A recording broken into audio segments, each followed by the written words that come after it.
strippers.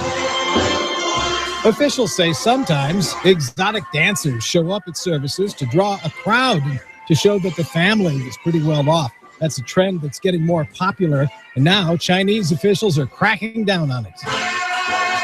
Dave Barrett, CBS News. The former headmaster of an elite Delaware prep school that turned out the likes of Dr. Oz, members of the DuPont family, and a U.S. senator is going to prison. Christopher Wheeler has been sentenced to 50 years behind bars for dealing in child pornography. Wheeler, who ran the Tower Hill School, plans to appeal. Steve Kaifan, CBS News. Our experts know tires. Enough to expertly install more than 3.5 million last year. That we'll level of give you service will give Chattanooga you and more the world. confidence than ever. News Talk 1240.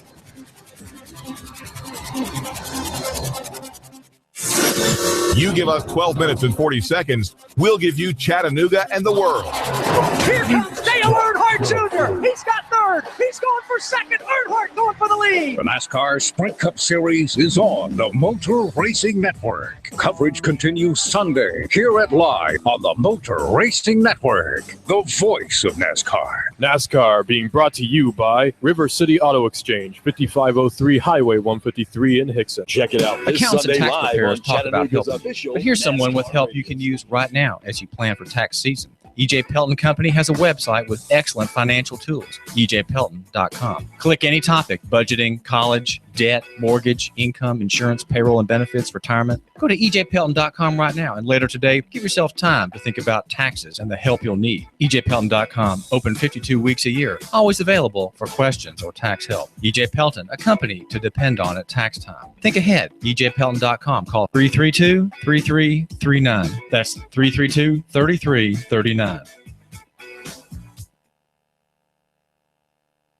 Accountants and tax preparers talk about helping you. But here's someone with help you can use right now as you plan for tax season. EJ Pelton Company has a website with excellent financial tools, ejpelton.com. Click any topic, budgeting, college, debt, mortgage, income, insurance, payroll and benefits, retirement. Go to ejpelton.com right now, and later today, give yourself time to think about taxes and the help you'll need. ejpelton.com, open 52 weeks a year, always available for questions or tax help. EJ Pelton, a company to depend on at tax time. Think ahead, ejpelton.com. Call 332-3339. That's 332-3339.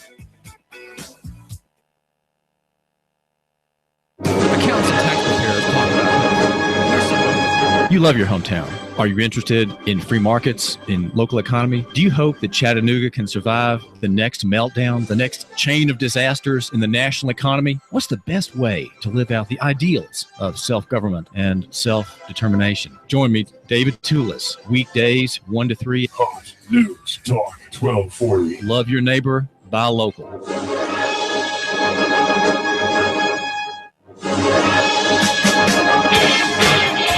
You love your hometown.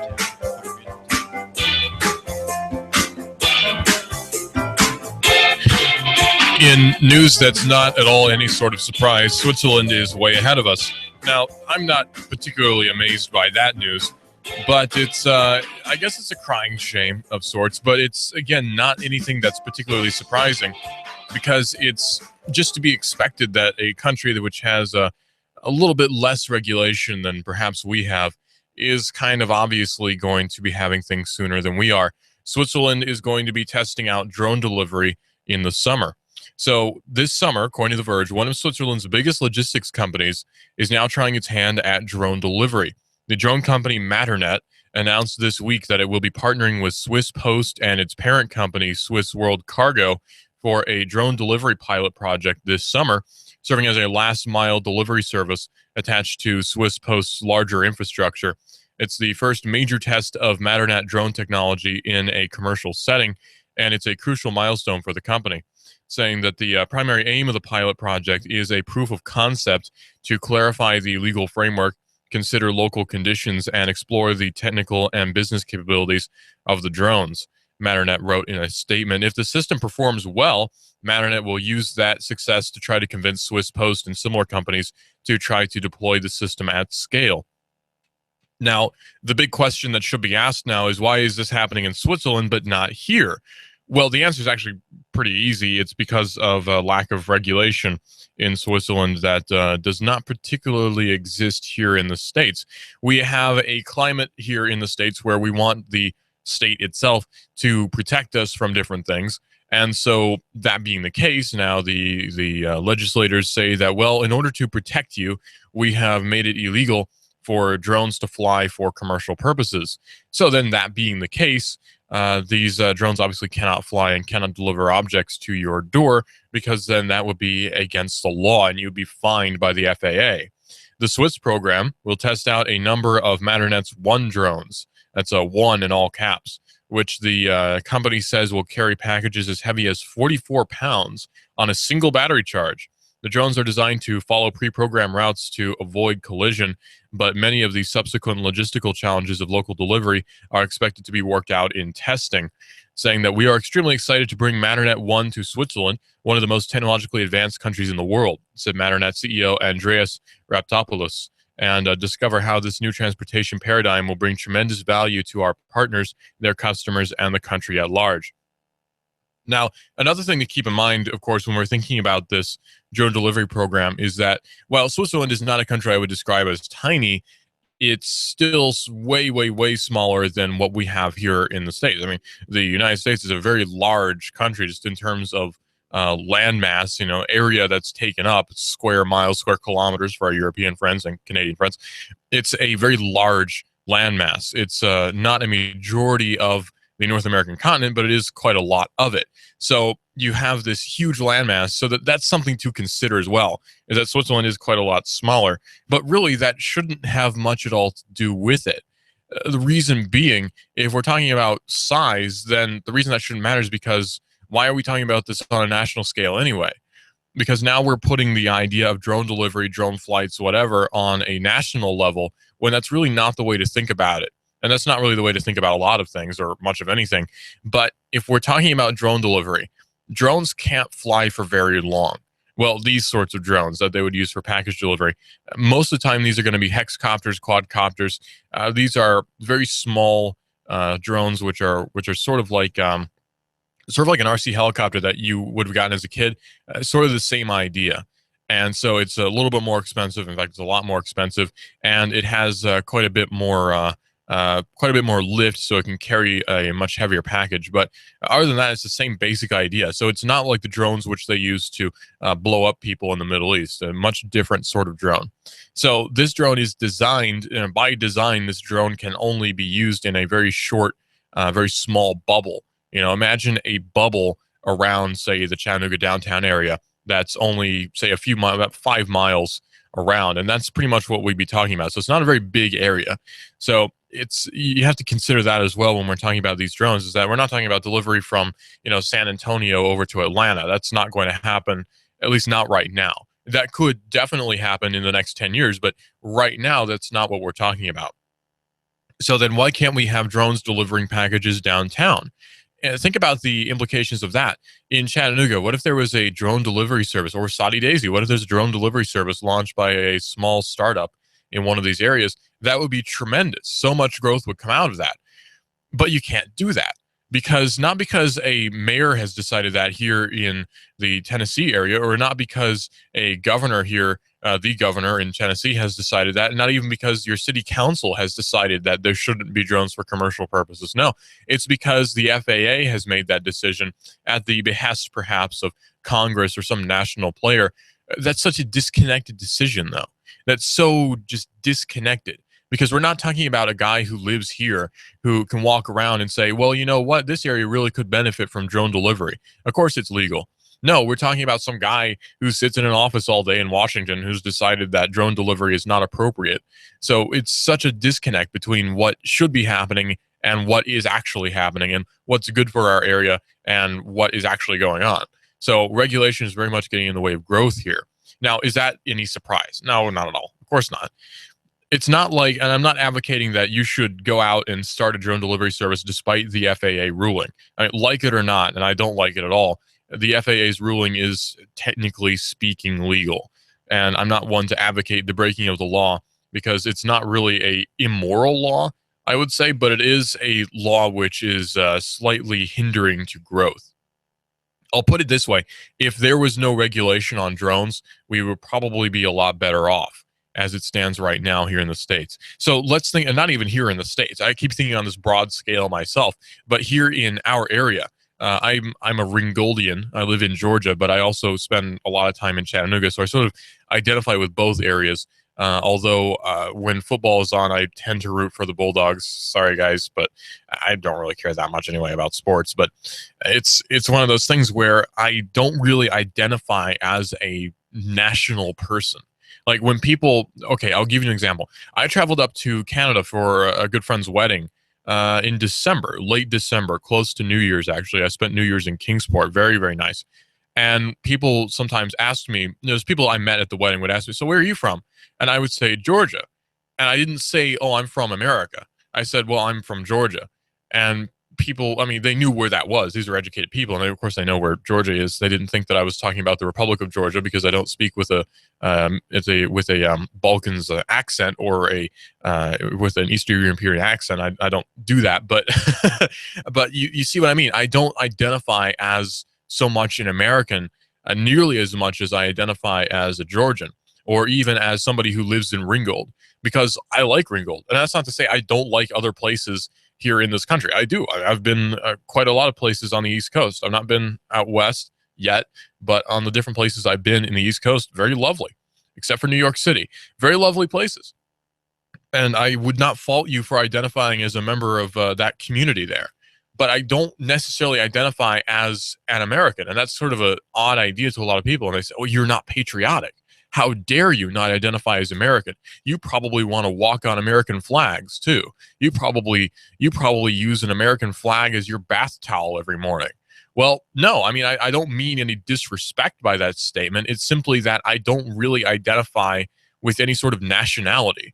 I don't want to say I think beyond that, but I don't really think on that level. That's just not something that occurs to me. It's just not something that I think of in everyday life where I think, boy, I'm an American. I don't really think that. I think, well, it sure is nice to be in Chattanooga today, or boy, it's nice to be in Ringgold today. What a nice day. I don't think, I'm sure glad that I live in these United States of America. I just don't think that way. Maybe I'm a little bit weird in that regard, but I just don't think that way. And I know quite a few people who don't. It's maybe it's a growing trend. I don't know. But maybe it's just a circle of friends I hang out with. That's entirely possible. We're a bunch of weirdos. But maybe it's a growing trend where people are just not identifying so much as national people, and they're more identifying as local people. And sometimes it goes even beyond that when we're talking about the internet, where people spend more time on the internet now than they ever have before. And I'm not saying that in a judgmental, negative way. The internet is an endless resource of information. There's no problem spending a few hours on the internet every day. I mean, trust me, I do it every day, and I've learned quite a lot. Now, of course, there's ways you can misuse your time on the internet. Just there's ways you can misuse your time doing just about anything else. But it's something to think about too, is where people are not even necessarily identifying as a member of any physical place nearly as much as they identify and have sort of a micro-nationalism towards the websites they visit.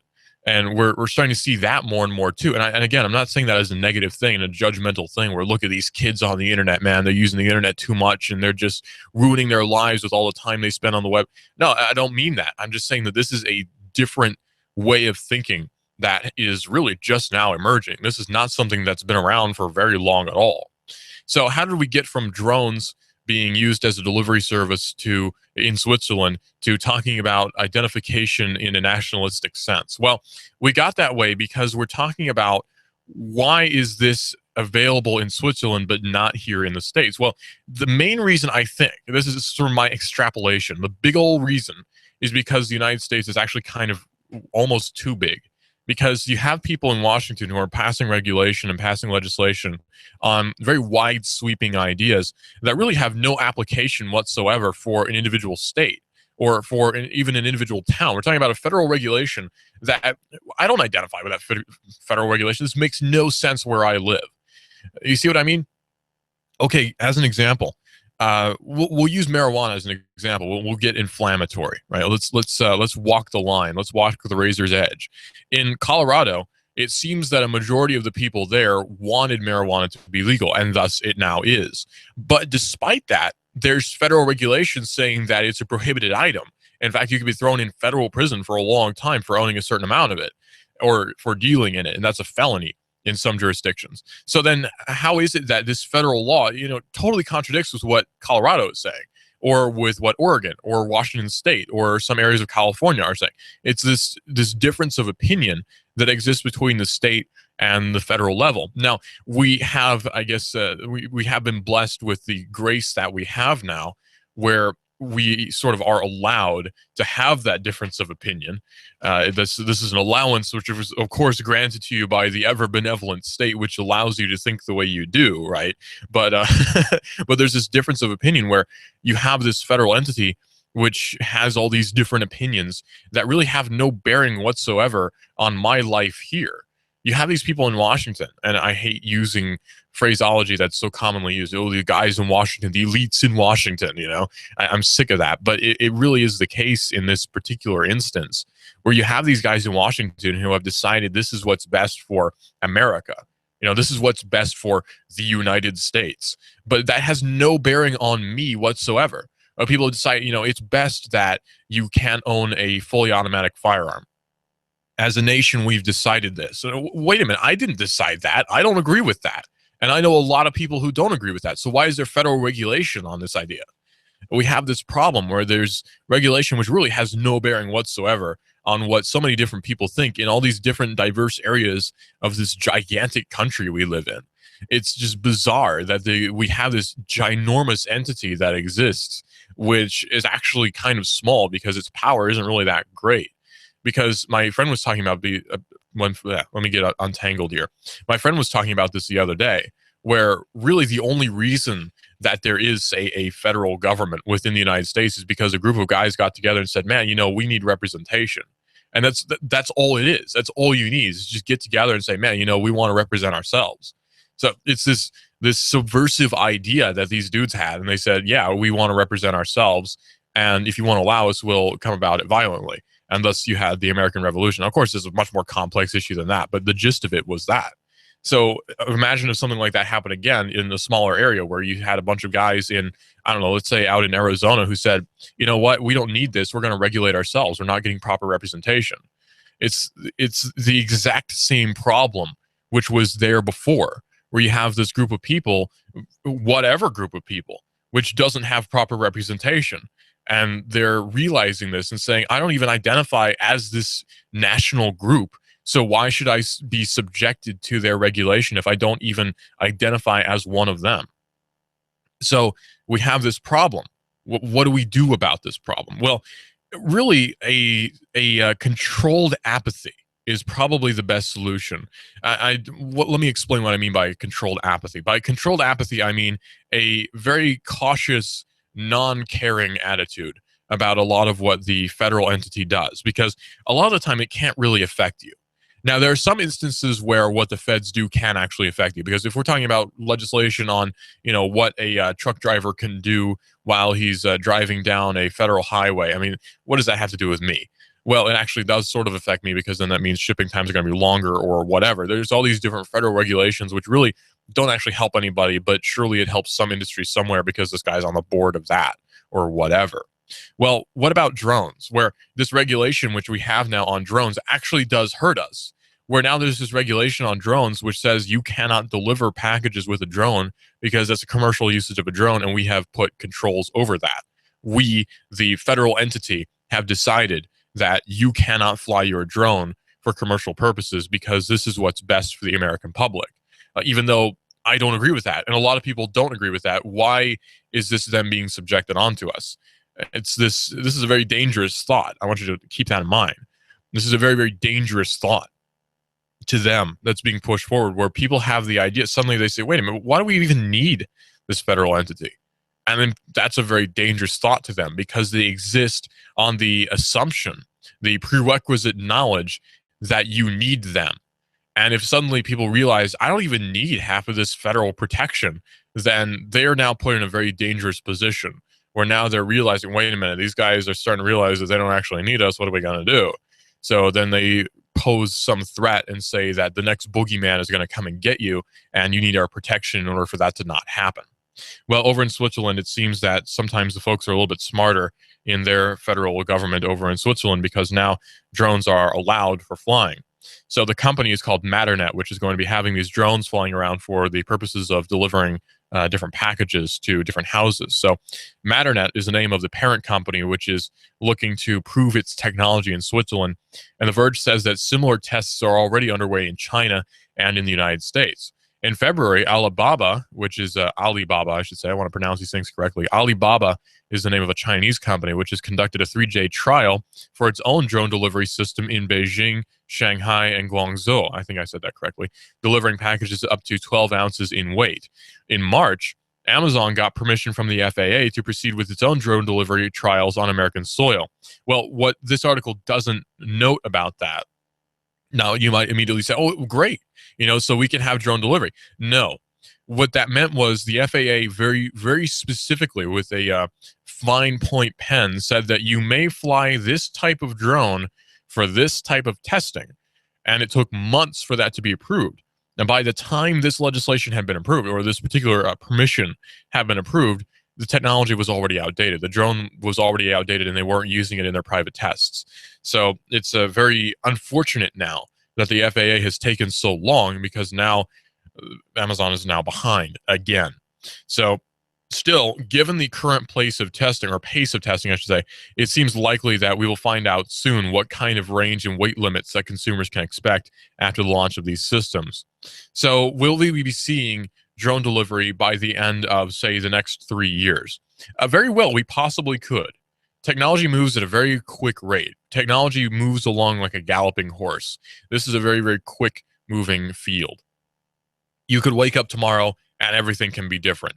Think about when the smartphone came onto the market and suddenly just within the space of, how long has it even been? Since 2007. Let's say it's been 5 years. 2010, everybody owns a smartphone. Everybody owns a smartphone. Pardon me, not 2010, but 2012.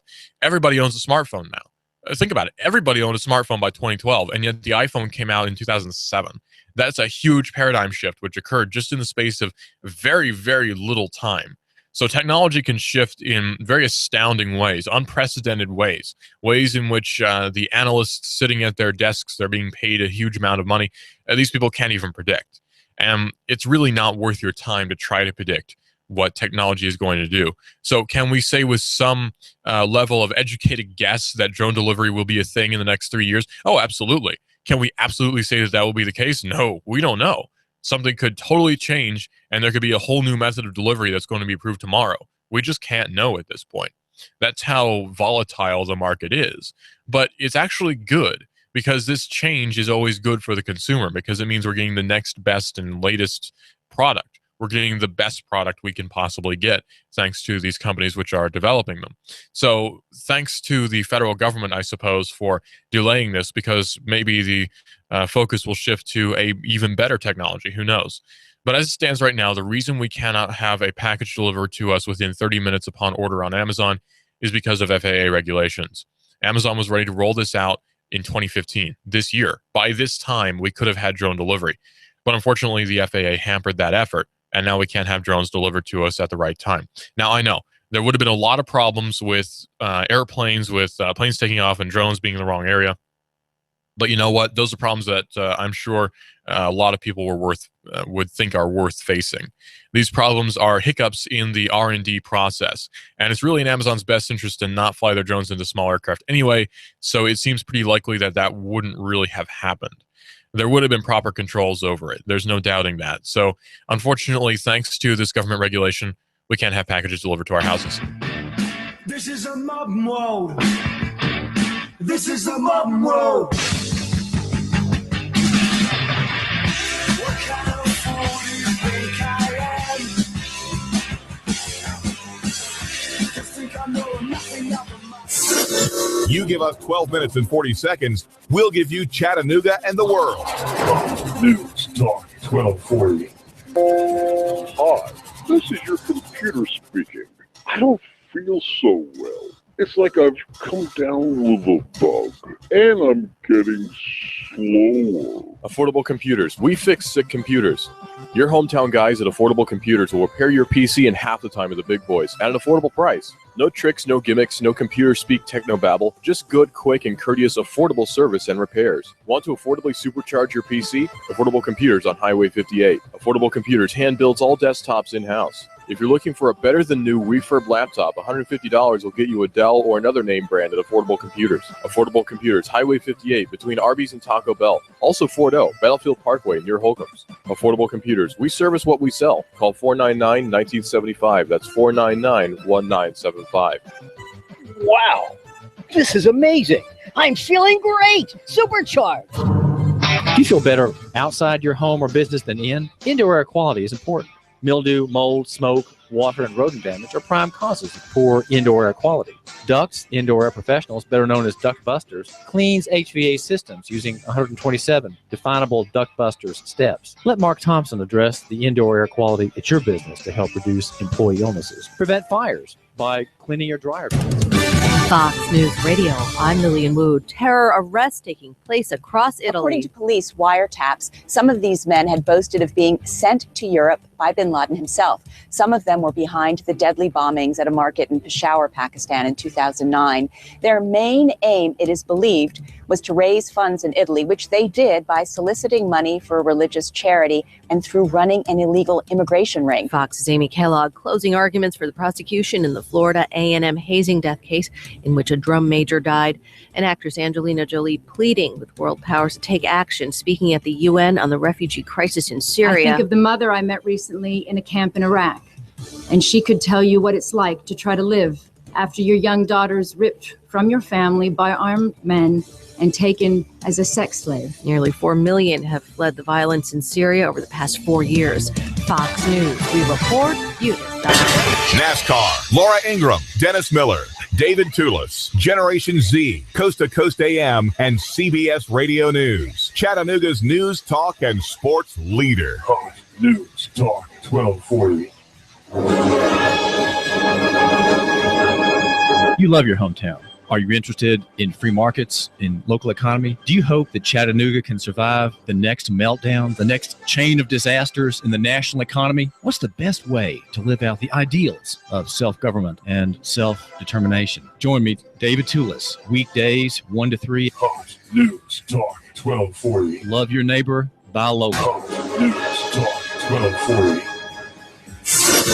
You give us 12 minutes and 40 seconds, we'll give you Chattanooga and the world. Fox News Talk 1240.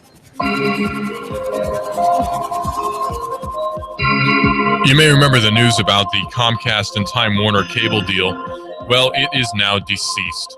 This is Digital Drive. I'm your host, Russell. The show where we talk about technology and quite a bit more. So Comcast has announced that the Time Warner cable bill is in fact dead, or not bill, but deal is now in fact dead, according to The Verge. So Comcast has officially abandoned its $45 million, or not million, but $1 billion merger with Time Warner Cable after encountering resistance from regulators, saying, "Today we move on. Of course, we would have liked to bring our great products to new cities, but we structured this deal so that if the government didn't agree, we could walk away," said Comcast Chairman and CEO Brian Roberts in a statement.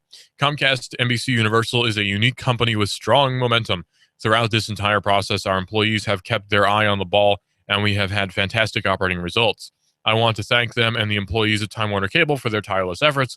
I couldn't be more proud of this company, and I'm truly excited for what's next. So the government has decided, actually, the government really hasn't said a whole heck of a lot about the Time Warner Cable deal.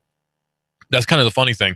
It was more that the FCC was looking at it and saying, yeah, you know, this might be an antitrust thing. There was never any lawsuit. There was never any real big problem on the side of the federal government coming in and saying, you can't do this. No, actually more what they had was just an inquiry. So just at the slightest sign of trouble, they bailed out. Now, can you blame them? Not really. If I was going through a merger and suddenly discovered that the feds were looking at me for a possible antitrust lawsuit, I would be bailing out too. So I can't really blame them. Comcast and Time Warner are the two largest cable and broadband companies in the United States, and they announced the merger in February of last year. Despite their size, Comcast argued that the two served different enough markets that customers would not notice a drop in competition. It's also agreed to spin off some Time Warner cable subscribers, keeping its ownership of the U.S. cable TV market under 30%. Nonetheless, the resulting company was likely to control a significant portion of the U.S. broadband market. The proposal was rumored to have died earlier this week after the companies met with the FCC and the Justice Department, both of whom expressed concerns about the power of a combined Comcast and Time Warner cable. On Wednesday, the FCC apparently suggested a hearing designation order, which could delay or even kill the deal. And Comcast's stake in Hulu, which was acquired through its merger with NBC Universal in 2011, reportedly concerned the Justice Department. Now, Hulu is a very popular online platform for videos, not in the sense like YouTube is, where people share videos on YouTube. Now, on Hulu, it's more of a Netflix type deal. Hulu is basically the NBC Universal version of Netflix. So if you know or are familiar with Netflix, then you basically know what's up with Hulu. The problem with Hulu, though, is that you still see ads even if you pay for a subscription. I'm not going to knock their service. I've used it a few times. It's pretty dang good, but it's kind of obnoxious, really. You know, the whole having to pay for a bunch of different services to get a bunch of different products is just annoying. I just want to watch TV, you know? There's a lot of different arguments in favor of a complete ditching of over-the-air TV, and it's actually kind of interesting, all the different arguments. Now, this is going to be weird coming from me because I am on broadcast news, basically. I mean, I'm on AM radio, so it's going to sound really weird for me to say that this progression needs to take place, but really, the internet is the future. There's nobody who's going to deny that the internet is the future. And some people are going to say, well, there needs to be government protections for over-the-air TV. What about the old ladies who still watch TV? Listen, that's not going to help anything, really. I mean, there's going to be a paradigm shift of people who are just totally ditching the whole TV thing and saying, I'm just going to watch all my stuff online because it's easier. That's the thing. If you can make things more convenient for people, they are obviously going to jump on that. If you can make a product which makes things more convenient for people, they're going to be all over that. And Netflix really, really cornered that idea, where Netflix is just so dang convenient. Everybody uses it. I don't know anybody who doesn't use Netflix. I really don't.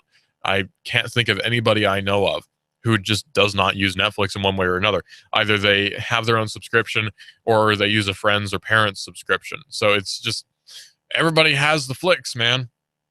So it's just so convenient, and it's really showing off how inconvenient television is, because you're stuck with this constricting idea of, oh, I have to wait for a certain time to watch my TV show. Now, it's not like radio, where radio is sort of a passive thing where you just tune in and you're driving and it's fine. A TV, you have to be somewhat engaged to watch the subject matter. You know, I have to watch my show, so I can't just do that while I'm doing other things. It's not like radio where you can just listen while you're doing anything else. You have to watch and listen at the same time. So it takes up two of your sensory inputs all at the same time. It's very, very inconvenient, actually, when you have to be locked into a schedule where I'm going to be out at 5, but I want to watch the show that's on at 5. So I can't afford a DVR, so what am I going to do? Well, with streaming services, it's the whole idea goes out the window. It's like, well, the new season is out. I guess I'll watch it. You know, I'll watch it in my own time. I'll pause and go to bed. It's such a more convenient idea. So the Comcast Time Warner merger, I'm not sure if that would actually make a huge bit of difference, because it's still cable TV. You know, and cable TV is not really doing so great right now. Okay, I'll give you an example. There's a company or news channel right now which touts itself as being the #1 watched cable news station. Now, that's fine and dandy, but the fact of the matter is not many people watch cable news. So that's not really a big claim. They're saying, ooh, man, we're the #1 cable news station. It's like, okay, so big deal. It's like, I'm the #1 unicyclist in the world. Like, well, congratulations. Who unicycles anyway? It's the same sort of idea, where it's silly. It's a lay to fame. It's a claim to fame that's not really worth claiming. We're the #1. It's just a way to make your listeners or watchers, sorry, I'm used to radio. It's a way to make your watchers feel better about themselves for watching, saying, yeah, I'm watching the #1 cable news station. But that's sort of the opposite of how I think, because I want to watch the one that nobody's watching, because they're probably saying some pretty interesting stuff. I don't know. Maybe I'm just by nature a hipster. I don't know. Maybe I am. I'm just totally hipster. That's how I am with music too. I hear music and I hear what's on, playing on some of the mainstream stuff, and it's just like, horrible music. But then I, go online, what are people listening to that's in this particular genre? It's really interesting music is going on. There's all this different interesting music that's happening, and like you're never going to hear that on any sort of broadcast ever unless I get my way.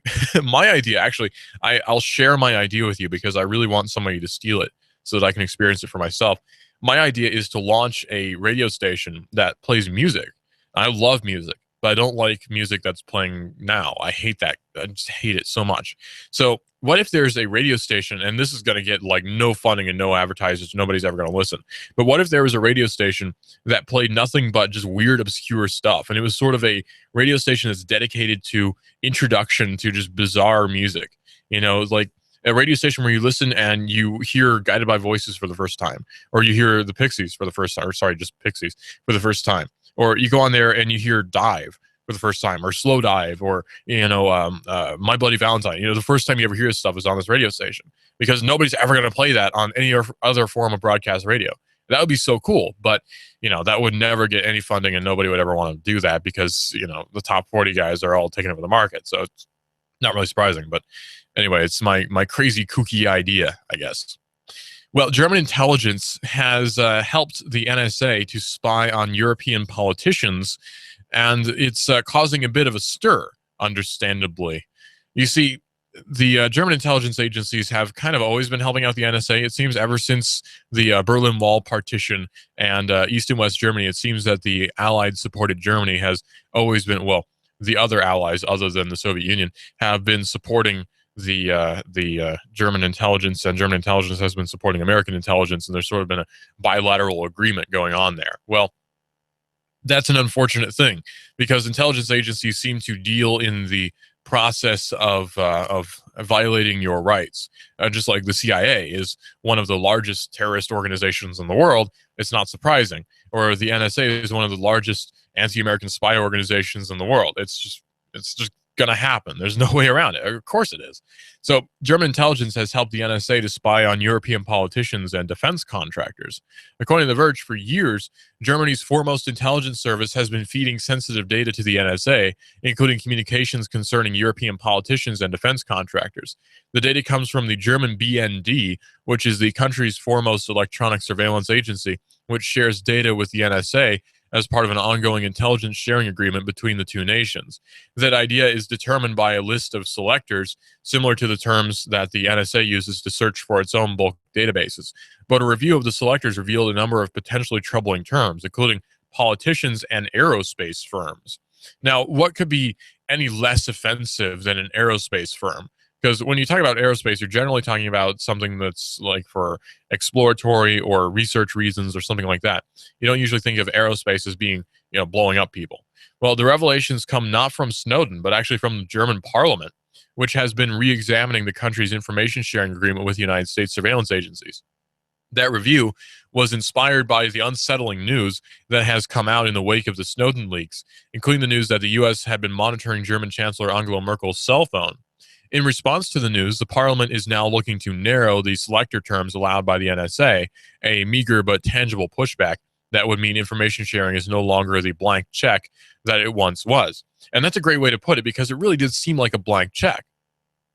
It seemed that if you could come up with a proper excuse for why this particular thing was a matter of national security, you could do whatever you want, and the American public would back you 100%. That's just the terrifying thing about it, is if you say that something's for the purposes of national defense, that people will rally around you. No matter what it is, you can get away with murder as long as it's for national security purposes, and people will go, well, it's a good thing. Got to protect America, protect the homeland. I'm really glad they killed those guys. And it's just this horrifying climate which we have now, where people will just rally behind that, and if you question it, they'll say that you must like Al-Qaeda. You must like ISIS if you don't want these intelligence agencies to spy on us. I mean, obviously, right? Because if they don't spy on us, then something like the Boston Marathon bombing will happen. Because without NSA spying, the Boston Marathon bombing, oh, wait a minute, that actually happened. So, now I know it may be a little bit tasteless to invoke the name of an actual tragedy to make an argument, but it's worth noting because the NSA's different spy programs were actually in place during these different tragedies which occurred, these different national tragedies which occurred. Well, think about the underwear bomber, the shoe bomber, all these different articles of clothing bombers who boarded airplanes. I believe the one gentleman was a Nigerian who boarded an airplane. It doesn't really matter where he's from, though. He boarded an airplane, and he had some sort of explosive incendiary device, allegedly anyway, on his person, and yet no amount of NSA spying could have helped that. So it seems that this isn't really protecting us all that much, where people, if you ask the question, how much has this NSA spying actually protected us? Name a event which was prevented by, say, the different spy organizations or spy operations, the myriad of which the NSA has been funding and operating. And they can't give you an answer because, of course, this is a matter of national security. They can't give you any answer. So it's sort of like when, and I'm not a huge fan of the guy, but when with Adam Kokesh, who's an Iraq veteran, he was actually in Fallujah, if I'm remembering correctly. He asked the TSA if they had any instances of anyone being protected and any terrorist operations being stopped by the TSA, and they couldn't think of any. Caller, you're on the air. This is Hot News Talk Radio. What's going on? Good subject. The only place the NSA makes sense is in spying on foreign nationals, and that's it. You have to spy on your enemies, and you have to spy on your foreign countries. So I see nothing wrong with spying on foreign entities, foreign countries, foreign nationals. They have no legal authority without probable cause to spy on Americans. And on top of that, there's nothing as good as human intelligence. And the problem dates back to Gerald Ford, who followed Nixon when he signed an order neutering the CIA and not allowing their field agents to terminate our enemies. And that's where the problem started in the mid-'70s. That's why we had these issues in the late 70s, early 80s. The CIA internationally must be once again given authority to field agents to kill our enemies on sight. So we need to infiltrate, gather intelligence, and kill your enemy on sight. That means if someone overseas is talking about harming an American institution, American property, or an American, you extinguish them immediately by any means necessary.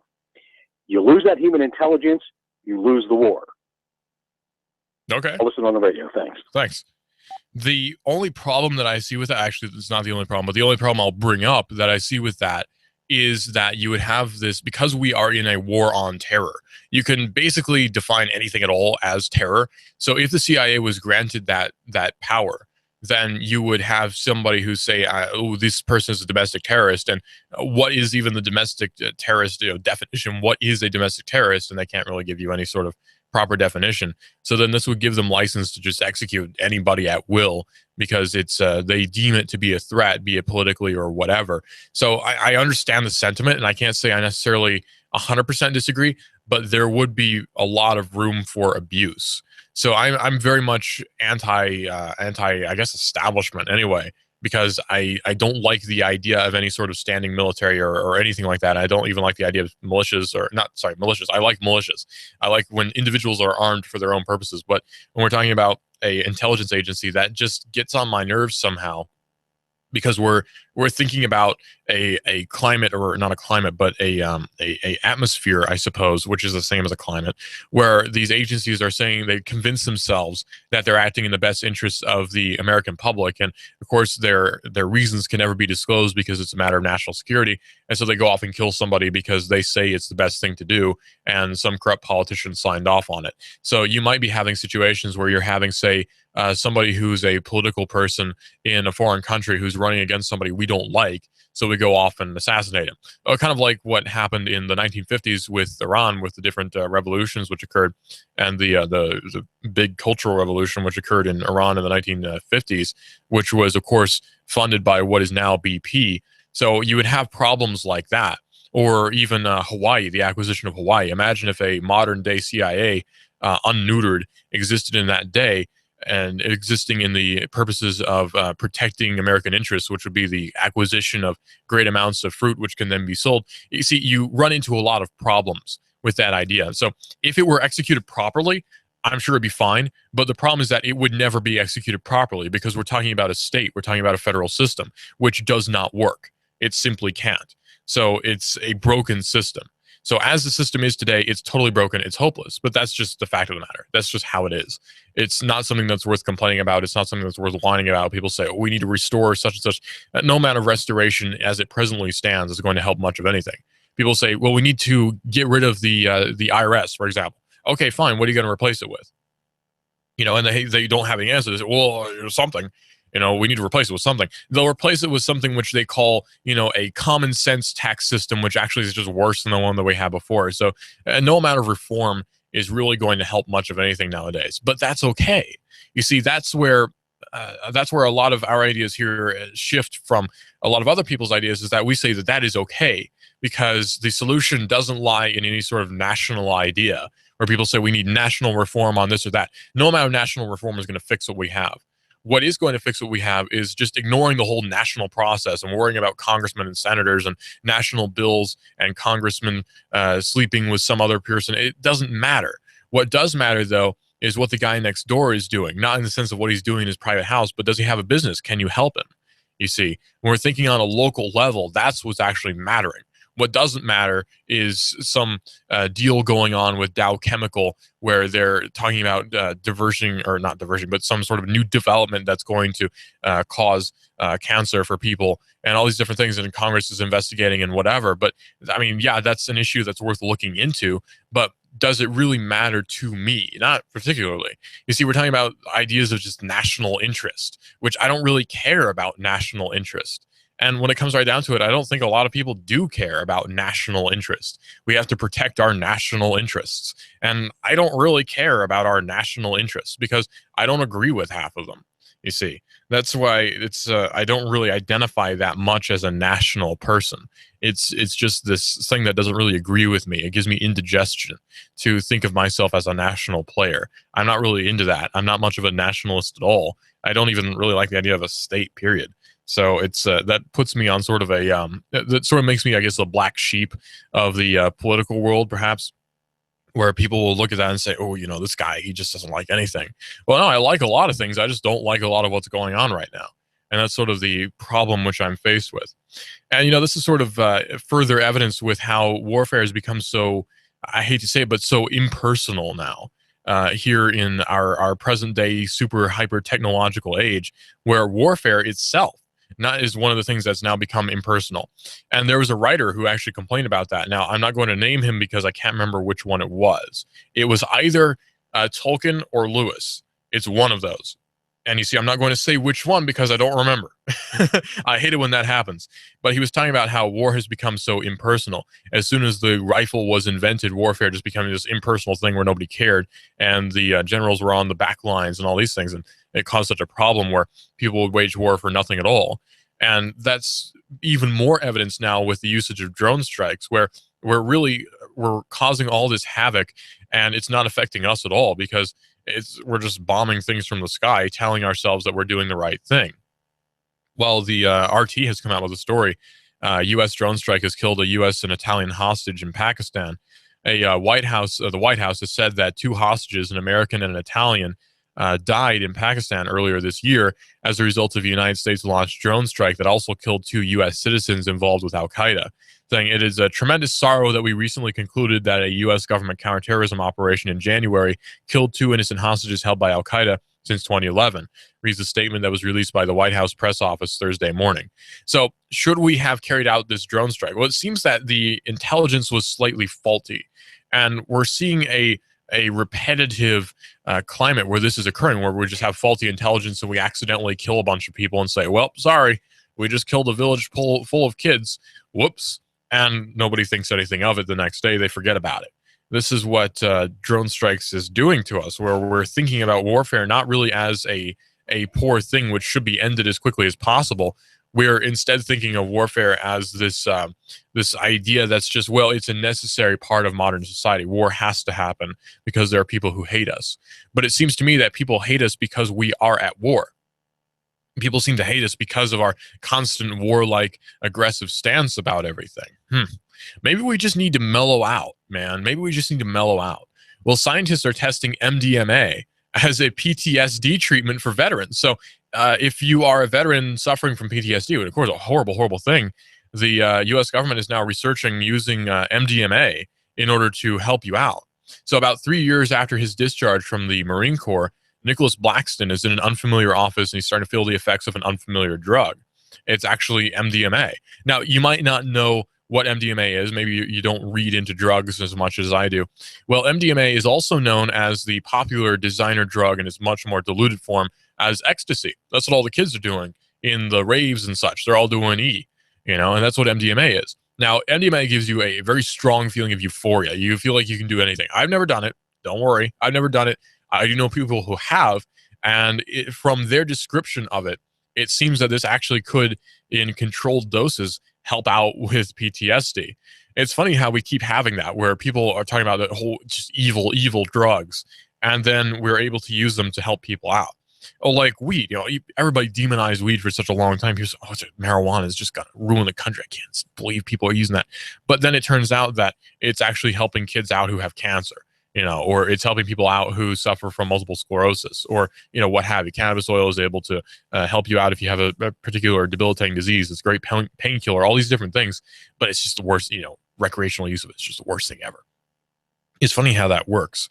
Well, you know what? It doesn't really matter what the people on a national level say, because they can't really harm us that much, because they're very weak. They're an entirely weak entity. And we talk about the NSA and we talk about their spying, but really when it comes down to it, enforcement on their side is not really that well backed up. We do have the local economy on our side. And there's somebody here to talk about that. That's David Toulis. His name is David Toulis. His show is Nuganomics.com with David Toulis, and it's coming up in just a few seconds right here on Hot News Talk Radio. This is a mob mode. This is the mob mode. What kind of fool do you